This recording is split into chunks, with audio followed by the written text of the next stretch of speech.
গাজীপুরে যৌথ বাহিনীর অভিযানে ৫৬টি অবৈধ স্থাপনা উচ্ছেদ, ২০ কোটি টাকার বনভূমি উদ্ধার।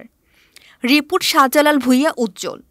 পরিবেশ, বন ও জলবায়ু পরিবর্তন মন্ত্রণালয়ের উদ্যোগে গাজীপুর জেলার শ্রীপুর উপজেলার সাতখামের বিটের তেলিহাটি ও পেলাইত মৌজায় একটি বড় ধরনের উচ্ছেদ অভিযান পরিচালিত হয়।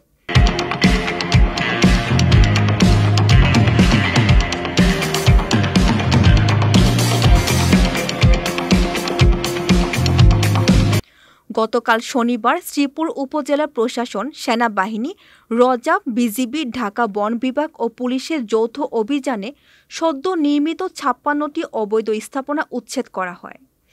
এই অভিযানের মাধ্যমে প্রায় ৪ একর বনভূমি জবরদখল মুক্ত করা সম্ভব হয়। উদ্ধারকৃত বনভূমির আনুমানিক বাজার মূল্য প্রায় ২০ কোটি টাকা।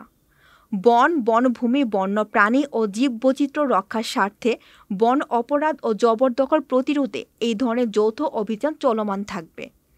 এতক্ষণ আপনাদের সাথে ছিলাম রেহানা সুলতানা প্রীতি।